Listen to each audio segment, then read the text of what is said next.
Hey everybody, Mark Johnson back again with Under Center TV on Wednesday, February 20th. Let's get started. It's time to play the game. Time to play the game.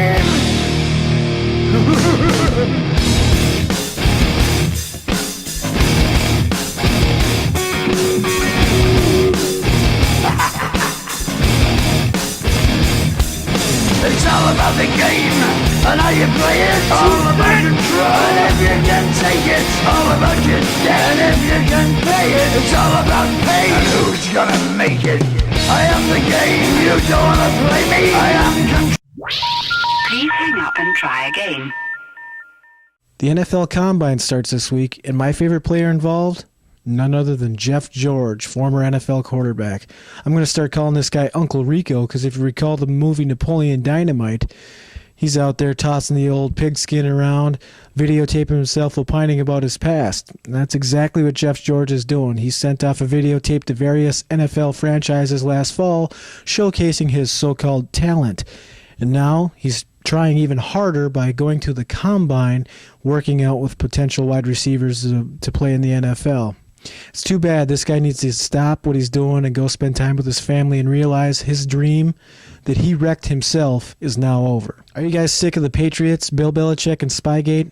I definitely am, and it's time to put it to bed once and for all. I'm going to talk about it one last time, and then I'm going to never speak of it again. I believe, in my heart, that Bill Belichick and the New England Patriots cheated their way to their Super Bowl championships. If you follow the paper trail, it leads all the way back to 2000. Walsh is speaking out now. You can't tell me that the brotherhood of coaches in the NFL is so tight that not one person from any other team in the league would leak information similar to what happened with the New England Patriots. It's impossible. That's why a former member of the Patriots, Eric Mangini, originally leaked the first story when they played each other in the beginning of the year. Now Walsh is the guy who was the videotaping mastermind, if you will, and now he's being called out by Spectre. Goodell wants to put this issue to bed because it's kind of dragging his name through the mud. There's no doubt. And why did Bill Belichick come out and apologize for nothing? I'm sorry for Spygate, but it never happened. Doesn't make any sense. It just proves that they're trying to bury an issue instead of handling an issue. So the Patriots cheated their way to their championships, and I think they should be revoked of them. The NFL Combine is about ready to kick into full swing, and the draft is only a couple of months away. This is the time of year where you're going to hear names like Mel Kiper Jr. and Mike Mayock breaking down every single rookie to potentially become an NFL player. Yes, they're very good at what they do, but my only problem is how they can dictate a certain player's stock, how it can rise and fall based off of just what they say. I know that a lot of NFL franchises don't pay any attention to what they have to say, but I guarantee you that some do, especially in the PR standpoint. Nobody wants to draft a player who is torn apart on ESPN or the NFL Network or Fox Sports Net. None of these guys want to do that, especially in the latter rounds of the draft. So they're basically telling teams what they should do, and everybody is an expert. Everybody, when on the draft day itself, you got guys on ESPN and NFL Network saying, that was a good move. No, that was a poor move. They should have done this. Oh, with the free agents they brought in, they should have done that. Well, if they're experts, why aren't they employed by these franchises? These guys, I understand they have very good knowledge when it comes to these rookies, but I just don't see how they know what it takes to win a Super Bowl championship. Have any of them ever done it before? If they had some GMs on there who have won Super Bowl championships, then maybe they got some credibility. Until then, I just don't want to hear any of it. The Minnesota Vikings cut ties with free safety Dwight Smith earlier today. It was clear after the debacle in Green Bay where the Vikings just got smoked off the field in Lambeau that Childress and Smith couldn't coincide any longer. My problem with this decision is that Dwight Smith is a very talented individual.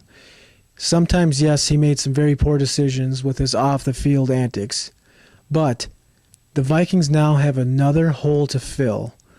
You look at people like Chad Johnson who run wild on the field. Look at the incident where he grabbed the camera and filmed the audience when his team was below 500 at that point. Marvin Lewis won't get rid of him because he knows he's a talented individual, and if he loses him, he has to fill another hole. The Vikings are kind of in the same boat as Cincinnati, but they continue to make the wrong decision, at least in my opinion. And after last segment, you know that doesn't really matter. But I feel that the Vikings need to keep their star players in place and stop cutting people based off of attitude. Randy Moss is gone. Dante Culpepper is gone. What's next? If Adrian Peterson starts souring on attitude, they're going to get rid of him.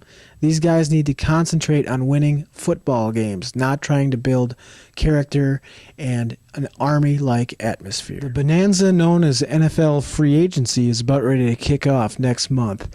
It's a good time because it's fun to watch these teams pursue players actively, and the media does a really good job keeping up with these things. I mean, they get some fresh news, and I believe that helps out other teams. Like, let's say the Vikings are going to try to sign a free safety, and the Chiefs wanted the same guy. If they get wind of it because of the media, well, now the Chiefs are going to call that agent up and say, hey, I want a chance too. Listen, I might give him a little more money. So these players should really thank goodness they're living in this day and age, because the media helps out their contracts immensely.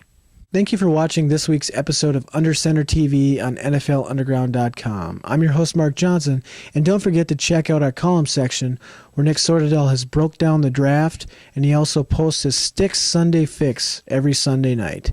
We also have our podcast with Josh Fritchie and myself that airs every Sunday night by 10:30 p.m. Thanks, guys, and we hope to see you back again. It's been real.